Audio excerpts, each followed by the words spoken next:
Hello and welcome to another episode of Pixel Narratives with Anutosh.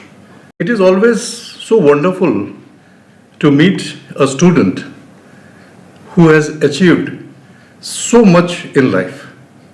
And our guest today is a student of the same organization where I had been a teacher.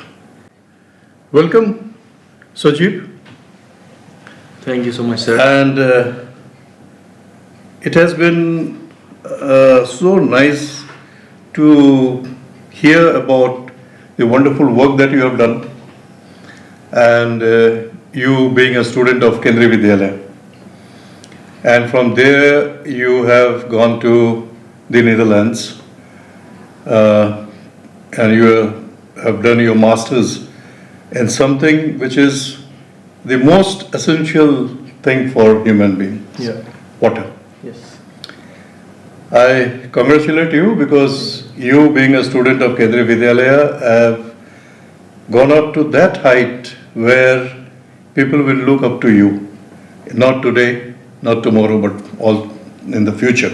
Because water is such an essential necessity for every human, for every living thing on earth. Right, yes.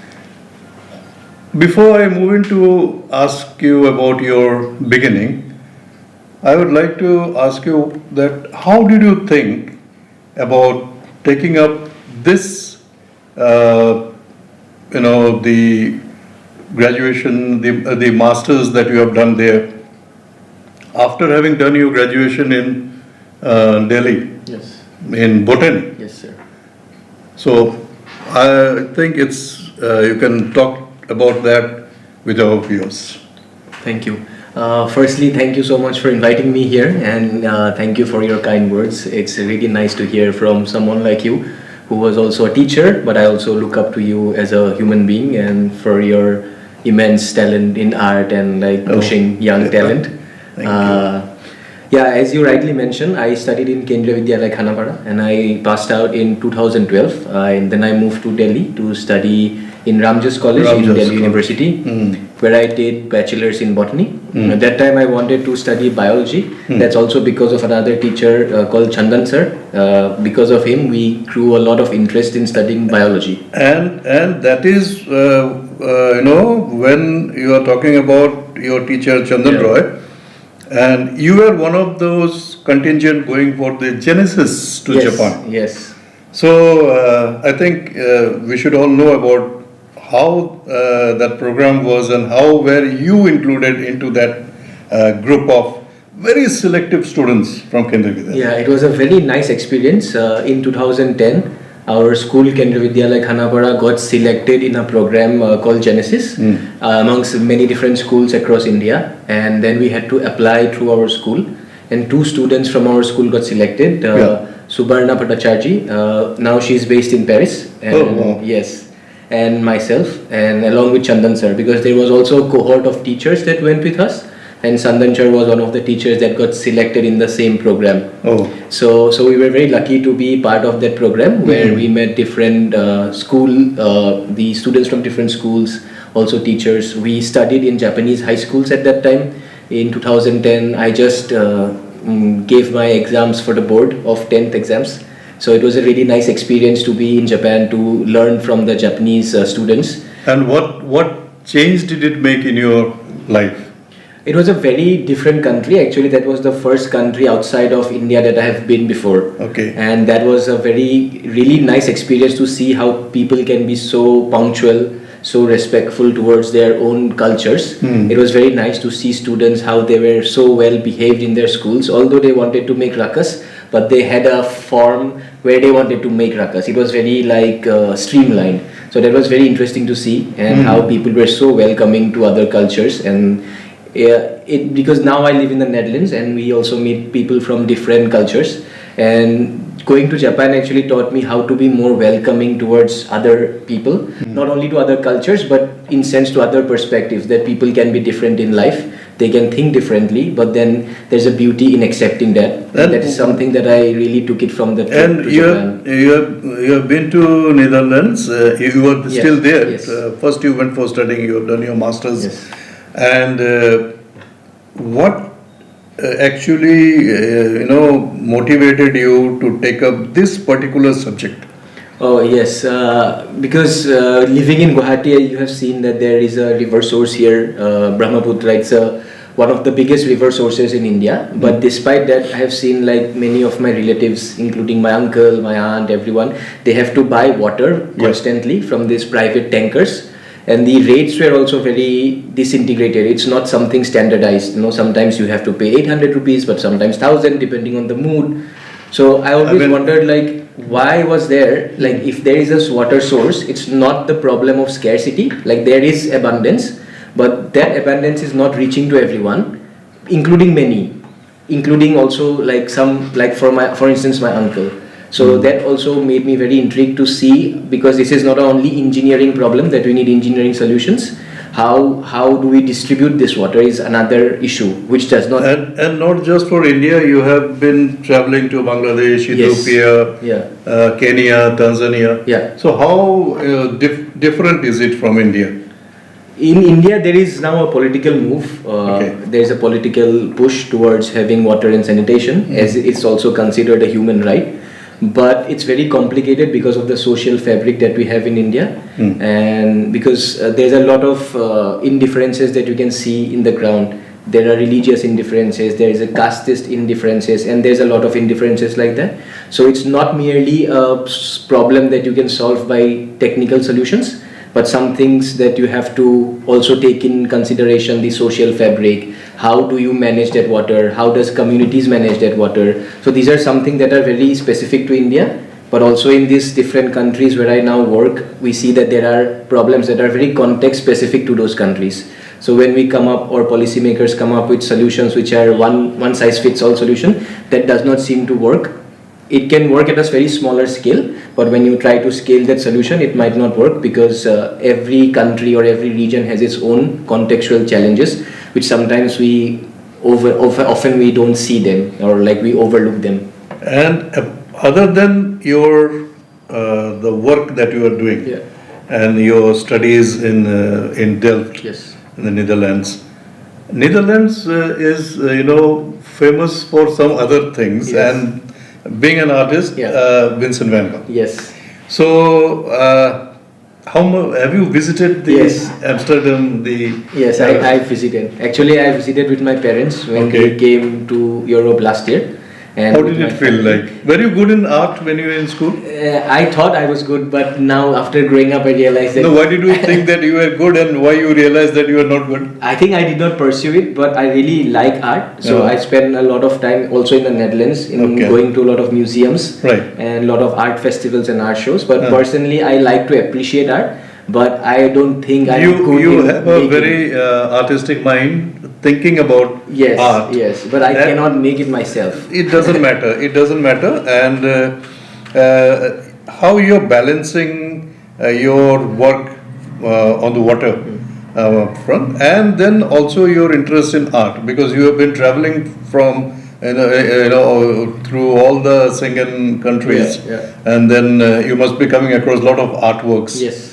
So, does that really give you a lot of encouragement? It does, because I think studying water is not only a very environmental or a technical subject, but it's also very political. And I also feel that every human being is very political in their own views. So having art as a form is kind of drives you towards that political thinking about how, like, because a lot of artists express their point of opinion and point of views through art, and they talk about the indifferences that happen in society. Those happens also now, but I see that why don't some people get water and some people do? Is it because of how like classist our societies are? So that can also be drawn into today's society. So it's very nice to take inspiration from art and try to use it in my own work. And how do you communicate? Because we come up with jargons when we write articles and we write science papers that water should be this. Yes, I was just going through your CV. I could find that you have a lot of academic writing. Yes. And you keep on writing something. Yeah. So but now we have tried to move towards communicating science. So how do you communicate this to someone who works at a municipality? Because that that will be the someone who will be implementing the work, and they will not understand whatever jargons we write. And so this is a very important gap that I'm trying to bridge, is also how do you communicate your science. We can communicate science through art, and there have been a lot of documentaries now about water, about environmental documentaries. So these are something that I really like also doing out of my work, and I think these are also need of the art to be more expressive, not only through writing papers and journals, but through movies or through art. Yeah. So that was really wonderful that you are balancing your artistic insight along with your work.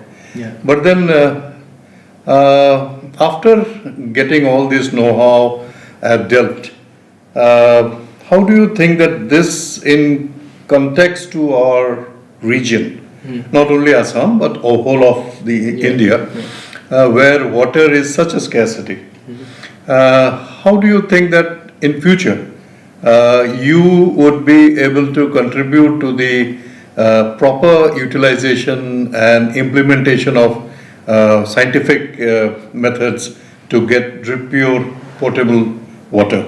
Yeah, that's a very good question actually that you asked, because as I mentioned before, that water solving challenges related to water is not only a technical issue, but from what I have learned in Delft is also that the engineers also have to value knowledge that is not engineering knowledge. That is the knowledge of communities, that is indigenous knowledge, or that is the knowledge of policymakers. Because sometimes we tend to have like a bias towards knowledge that is only engineering or hard knowledge that we call like technical knowledge, but that is not something that is going to solve all these issues. We have to think towards more interdisciplinary approaches where we merge knowledge of different sectors together to solve these issues. And as I mentioned to you before, that I feel that water is not scarce in India, but it's like a problem of mismanagement. So how do you govern the structure is very important. And so most of it is actually if you can control the West. Yes. I think then you can get the best. Yes, right. You have water, you have rivers all over India, and the government had initiated connecting of the rivers, interconnection, and so that all the rivers have water at all point of time. What I feel is like the west part of water is what we need to focus more on. Right. And I think you at Delft have been doing this. Yeah. You are managing a program so that you minimize the wastage. Yes. And you can have more drinking water for people. Right. And as you just said that, at times people have to spend a lot of money to buy water, which is the most basic necessity of human being for any living thing. And the government initiative in Assam, as we all know, has been to provide water through tankers, through the Jika and other kind of things. But do you think that this is sufficient, or we need to, educate the people who are the consumers?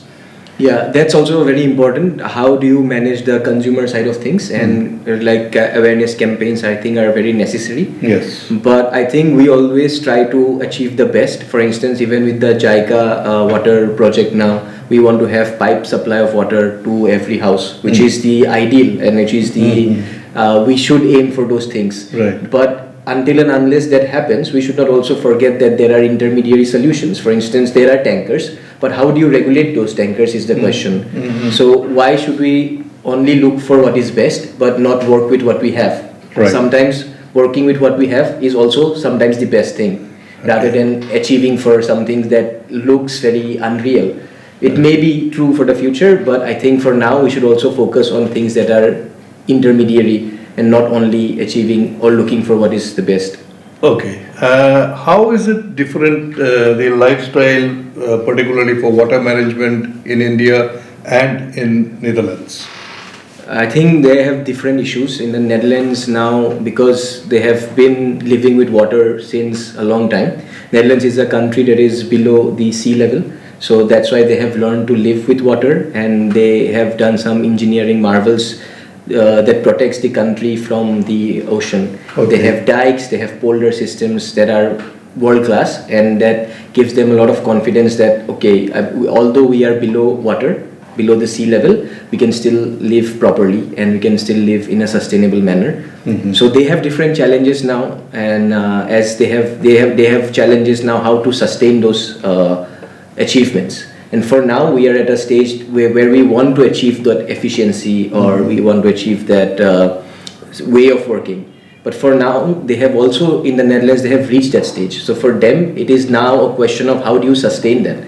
So that's a different kind of context that they're in. So whenever you come to India, do you have the program in mind that I should, at least if not all the schools, at least go to Kendriya Vidyalaya, Khanapara, where you can have a session with the children and educate them about the proper way of using water? I think, that's very important. To be honest, I haven't really thought about that, but it's something that I have been thinking lately of doing it with some of my other friends to educate not only about water, but some of my friends are there who are working in different sectors in sustainability. So I have been thinking with them to do such things in schools, but I haven't started any. And also when I come to India now, it's only for a short time, so it's very difficult. But I hope through this podcast, some people can listen to our discussion and can feel motivated. So Sajib, now we have come across your work. We have come across what you do in Netherlands. What are your things? I want to go back to your childhood. What actually interest, it was a point of interest for you when you were a young child? When I was young, actually, I always. What did you want to do? I like to cook. And I used to cook a lot in my home, and because my mother was your colleague in the same organization and the same school, so that they would go out for work, and I think out of necessity but also out of my own liking, I started cooking at a very early stage. And now I try to express whatever love I have for art also through cooking. I mean, that is very therapeutic to me when I come back and I start cooking. And And what actually you wanted to be when you were a child? I never wanted to be an engineer or a doctor, that I knew for sure. And I wanted to study biology, and I wanted to do something in the field of environment and biology that I was almost sure of. But I did not know how. Probably I was also thinking of studying economics at that time, but only in the environmental sector, for policies and something. But I did not know how, so I studied biology and did not have a plan of what to do after studying biology. But as I moved on, I met people in life that gave me some guidance in life, and then I started moving from here and there. And now I'm finally here talking. So you have studied in Kendriya Vidyalaya for about 12 years. 12 years, right? And most of it you have spent in Khanapara. Yes. So one thing that you feel like remembering Khanapara those days. What is that? I think in Khanapara we had a really nice time, and there was a very nice bond between the teachers and the students. Although there was a line because we were very respectful towards our teachers, but we could also be very friendly to our teachers. That is something that really helped me a lot, because some things that you ask outside of class always stays with you. And for instance, that I have mentioned that through Chandan Roy sir kind of gave us a very confidence to take it forward in biology. But it should not happen because he's a very strict teacher. But although he was very strict, very accessible also. Very accessible also. So that is something, that balance is something that was there when we were studying in Kendriya Vidyalaya Khanapara. And we had a really nice group of friends that we are also together now. And it's very nice that even if you're living outside and we are talking to each other, we can still remember our times together in KV. Okay. And what are your future I would not say ambition, but something that you really want to do for the society? Actually, as I also mentioned to you before, that I'm not. Though all your work is socially connected. Yes. But apart from that, is there something that you really want to do for the society? This is something that I have always been wanting to do, because right now also I work at an NGO. I could have chosen to work at a consulting firm or a private firm, but working at an NGO gives me an edge to address the social issues more than is needed, because we talk a lot about gender inclusion and social inclusion in water and in sanitation, which I feel is a topic very close to my heart, and this is something that I really feel is important, because there are a lot of marginalized societies that do not get access even to these basic necessities. And it is not because it's not there, it's because they are from a certain caste, or they are from a certain religion, or they live in a certain region, and these things are not addressed well in policies or in technical thinking. So this is something that I want to take it forward, that water or sanitation is not merely a lack of resource, but it is not there because there is a different political will, different social agendas, which is something we should push towards. And working at an NGO also gives me the freedom. I could have chose to work in India or in Bangladesh, but now working in the Netherlands in this NGO gives me the freedom to drive the change, talking to donors, getting the money directed in the right way. And this is something that I also want to continue doing. So it was really wonderful. Actually, in the very beginning I started, it gives me such wonderful pleasure talking to a student. And when you see the students reach such wonderful heights in their life, you think that yes, you have done a little bit for them. Thank you, Sajib. Thank you so much. It was so nice having talking to you. And with that, we come to the end of this episode of Pixel Narratives with Anutosh. I was in conversation with Sajib Mahanta. In my next episode, I'll be talking with another achiever who will be sharing his or her achievements and the hard work behind them. Till then, goodbye, do take care. Thank you.